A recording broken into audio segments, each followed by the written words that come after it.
दोस्तों, बॉलीवुड की गुड़िया कही जाने वाली एक्ट्रेस दिव्या भारती 19 साल की उम्र में 21 फिल्में कर बॉलीवुड की टॉप एक्ट्रेसेज में गिने जाने लगी थी। 18 साल की उम्र में शादी कर उन्होंने सबको चौंका दिया था, मगर एक हादसे में 1993 में उनकी मौत हो गई। उनकी मौत के बाद कई थ्योरी सामने आई। किसी ने उनकी मौत को मर्डर बताया तो किसी ने सुसाइड, लेकिन आज भी ये गुत्थी सुलझ नहीं पाई है। दोस्तों, दिव्या भारती का जन्म 25 फरवरी 1974 को मुंबई में ओम प्रकाश भारती और मीरा भारती के घर हुआ था। दिव्या का एक भाई कुणाल और एक सौतेली बहन पूनम थी। दिव्या बचपन से ही इतनी चुलबुली थी कि सभी बच्चों में अलग नजर आती थी। वो बिल्कुल गुड़िया जैसी दिखती थी। एक बार तो रियल में एक आदमी ने उन्हें गुड़िया समझ लिया था।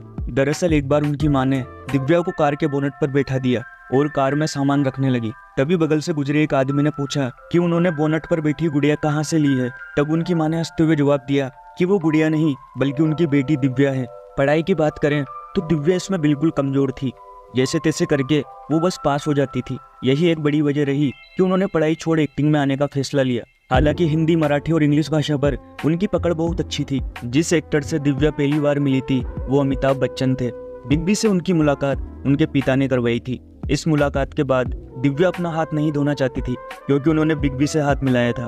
उनके पसंदीदा एक्टर की बात करें तो उन्हें जितेंद्र बहुत पसंद थे। दिव्या बड़ी होने पर उनकी एक्ट्रेस बनना चाहती थी, मगर उनका ये सपना अधूरा ही रह गया। दोस्तों, साल 1988 में जब दिव्या 14 साल की थी तो उन्हें फिल्म मेकर नंदू तोलानी ने फिल्म गुनाहों के देवता ऑफर की थी।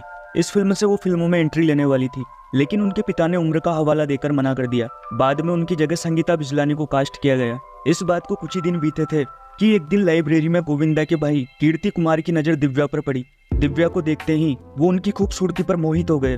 फिर कीर्ति कुमार ने उन्हें फिल्म राधा का संगम में गोविंदा के साथ कास्ट करने का मन बना लिया। पढ़ाई से छुटकारा पाने के लिए दिव्या ने परिवार को मनाया और फिल्म साइन कर ली। इसके लिए उन्होंने महीनों तक डांस और एक्टिंग क्लासेज भी ली, लेकिन आखिरी समय में उनकी जगह जूही चावला को साइन किया गया। फिल्म से उन्हें निकाले जाने पर कई तरह के कयास लगाए गए। कुछ का कहना था कि फिल्म के डायरेक्टर एक न्यू कमर पर रिस्क नहीं लेना चाहते थे। कुछ का ये भी कहना था कि दिव्या और गोविंदा का अफेयर शुरू हो गया था, और ये बात कीर्ति कुमार को कतई पसंद नहीं आई। साल 1990 में डी रामा नायडू अपने बेटे वेंकटेश को लेकर फिल्म बोबली राजा बना रहे थे। यही वो फिल्म थी जिससे दिव्या भारती ने एक्टिंग की दुनिया में कदम रखा। ये एक हिट फिल्म थी और आज भी तेलुगु की सबसे आइकॉनिक फिल्मों में से एक है। इस फिल्म के टिकट 3.5 करोड़ के बिके थे, जिसके बाद दिव्या कई बेहतरीन फिल्मों में नजर आई। दिव्या का स्टारडम इस कदर बढ़ रहा था कि उनका नाम टॉप तेलुगु एक्ट्रेस की लिस्ट में शामिल हो गया। 1991 वो साल था जब साउथ बॉक्स ऑफिस पर दिव्या की तुलना फेमस एक्ट्रेस विजया शांति से की जाने लगी। टॉलीवुड में दिव्या का क्रेज इस कदर बढ़ गया था कि घर के बाहर डायरेक्टर प्रोड्यूसर की लाइन लगी रहती थी। दोस्तों, बॉलीवुड में कदम रखने के बाद भी दिव्या ने टॉलीवुड की फिल्मों से खुद को अलग नहीं किया। उन्होंने हर साल एक तेलुगु फिल्म में जरूर काम किया। वो कहती थी, मैं अपने साउथ फैंस को कभी नाराज नहीं कर सकती और न उन्हें भूल सकती हूँ। साउथ फिल्मों में दिव्या की दमदार एक्टिंग को देखकर बॉलीवुड के फिल्म मेकर भी उन्हें अप्रोच करने लगे थे। इसके बाद उन्होंने 1992 में रिलीज हुई फिल्म विश्वात्मा से बॉलीवुड में डेब्यू किया, और इसी फिल्म से हिंदी दर्शकों ने भी दिव्या को स्वीकार कर लिया। इस फिल्म के रिलीज के एक हफ्ते के बाद ही दिव्या की दूसरी फिल्म दिल का क्या कसूर रिलीज हुई। हालांकि ये फ्लॉप रही। इसी साल दिव्या डेविड धवन की फिल्म शोला और शबनम में गोविंदा के साथ नजर आई, और ये दिव्या की पहली बड़ी हिट फिल्म थी। इसके बाद 1992 में ही दिव्या फिल्म दीवाना, जान से प्यारा, दिल आशना है, बलवान, दिल ही तो है, गीत जैसी 10 फिल्मों में नजर आई। दोस्तों, फिल्म शोला और शबनम के सेट पर ही दिव्या की पर्सनल लाइफ में एक बड़ा मोड़ आया। इसी फिल्म के सेट पर यंग प्रोड्यूसर साजिद नाडियाडवाला गोविंदा से मिलने आए थे। तभी उनकी नजर दिव्या भारती पर पड़ी, जिसे देखते ही उन्हें पहली नजर का प्यार हो गया। बिना वक्त गवाए साजिद ने दिव्या को शादी के लिए प्रपोज कर दिया, और दिव्या ने भी साजिद का ये प्रपोजल खुशी खुशी अपना लिया। दिव्या को डर था कि उनके माता पिता इस रिश्ते के लिए हामी नहीं भरेंगे। ऐसे में दोनों ने 10 मई 1992 को घर में ही कुछ दोस्तों की मौजूदगी में निकाह कर लिया। मुंबई की तुलसी बिल्डिंग में हुई इस शादी में सिर्फ दिव्या के हेयर ड्रेसर, दोस्त संध्या, संध्या का पति और काजी शामिल हुए थे। दोस्तों, आपको बता दें कि साजिद से शादी करने से पहले दिव्या ने इस्लाम कबूल कर अपना नाम सना रख लिया। दोस्तों, 1993 आने तक 21 फिल्में कर दिव्या बॉलीवुड की टॉप एक्ट्रेसेज में गिनी जाने लगी थी। दोस्तों, 1992 की शुरुआत तक दिव्या ने जिन फिल्मों में भी काम किया था, अधिकतर फिल्मों में उनके रोल कम ही थे। फिल्म दिल का क्या कसूर में उन्होंने फुल फ्लेज्ड काम किया था। हालांकि ये फिल्म बुरी तरह से फ्लॉप हो गई थी। दिव्या ने खुद को ही इसके लिए कसूरवार ठहराया था, लेकिन उन्हें खुद पर भरोसा था कि जल्दी उन्हें मनचाही सफलता नसीब होगी। आखिरकार उनका ये सपना सच भी हुआ। फिल्म दीवाना ने उन्हें वो शोहरत दिलाई जिसकी वो हकदार थी। फिल्म में उन्हें शाहरुख खान के साथ देखा गया था। फिल्म के गाने सोचेंगे तुम्हें प्यार, ऐसी दीवानगी आज भी लोगों की जुबान पर रहते हैं। लेकिन दोस्तों, किस्मत को कुछ और ही मंजूर था।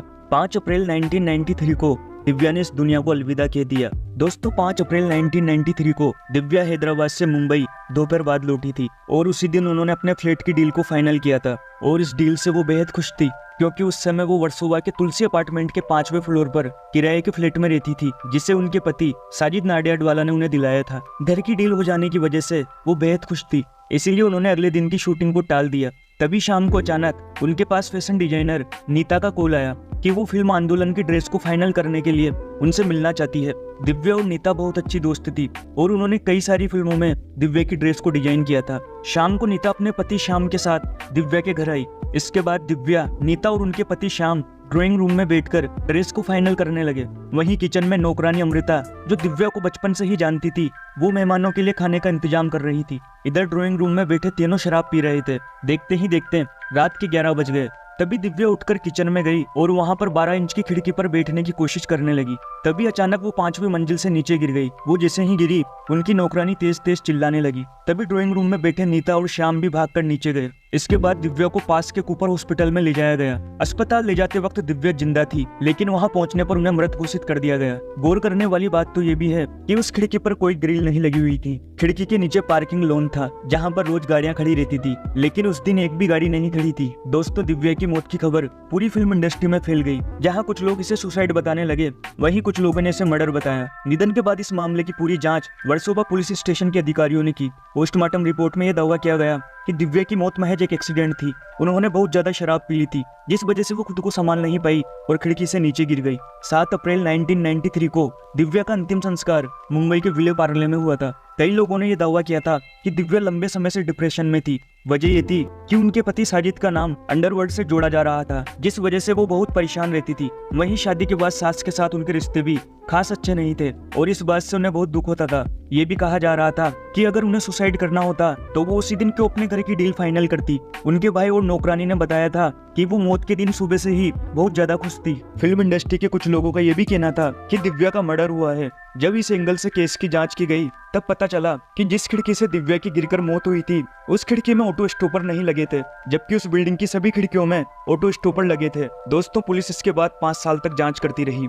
फिल्म इंडस्ट्री के कई लोगों से पूछताछ भी की गई, जिसमें दिव्या के पति साजिद नाडियाडवाला सबसे ज्यादा शक के घेरे में रहे। फिर 1998 में इस बात पर आधिकारिक पुष्टि की गई कि दिव्या की मौत सिर्फ एक हादसा थी। शक के घेरे में रहे सभी लोगों को पुलिस ने क्लीन चिट दे दी। दोस्तों, दिव्या की मौत के बाद उनकी मां ने खुलासा किया था कि दिव्या गुस्से में खुद को चोट पहुंचाती थी। मौत से पहले भी उन्होंने सिगरेट से खुद को जलाया था। मौत के कुछ महीने पहले वो अमेरिका गई थी। वहां किसी बात से परेशान होकर उन्होंने खुद को सिगरेट के टुकड़ों से जलाया था और वो सिगरेट के निशान उनकी मौत के वक्त भी थे। साथ ही फिल्म राधा का संगम के दौरान किसी बात से परेशान होकर उन्होंने अपनी कलाई भी काट ली थी। दोस्तों, गौर करने वाली बात यह भी है कि जब दिव्या खिड़की से गिरी थी तो उस समय बस उनकी नौकरानी ने उन्हें देखा था। वहीं उनके निधन के 1 महीने बाद ही नौकरानी की भी हार्ट अटैक से मौत हो गई थी। दोस्तों, दिव्या की मां मीता ने बताया था कि दिव्या अक्सर उनके सपने में आती थी। जिस दिन मुझे जल्दी जागना होता था, दिव्या सपने में आकर मुझे जगा देती थी। उन्होंने बताया कि साजिद की दूसरी पत्नी वर्दा ने भी कई बार दिव्या के सपने में आने की बात बताई है। वर्दा की शादी के 6 साल बाद दिव्या ने सपने में आना बंद कर दिया था। साजिद की दूसरी पत्नी वर्दा ने एक बार बताया था कि उनकी और साजिद की मुलाकात दिव्या ने ही करवाई थी। साथ ही आज भी साजिद के वॉलेट में दिव्या की तस्वीर मौजूद है। दोस्तों, आपको बता दें, फिल्म लाडला में पहले दिव्या लीड रोल में थी, लेकिन उनके मौत के बाद श्रीदेवी को फिल्म में कास्ट किया गया। एक दिन शूटिंग के दौरान हुई घटना से सेट पर मौजूद लोग डर गए थे। दरअसल श्रीदेवी उसी जगह शूटिंग कर रही थी जहां दिव्या किया करती थी। एक सीन के दौरान श्रीदेवी उसी लाइन पर बार बार अटक जाती थी जिस पर दिव्या भी अटक जाया करती थी। इस सीन में शक्ति कपूर और रवीना टंडन भी थे। श्रीदेवी को उस समय लाइन भूलता देख सभी घबरा गए थे। इसके बाद वहां पर गायत्री मंत्र का पाठ हुआ, जिसके बाद श्रीदेवी ने बिना रुके शूटिंग पूरी की और तब जाके फिल्म रिलीज हुई। दोस्तों, फिल्म लाडला बॉक्स ऑफिस पर हिट साबित हुई थी।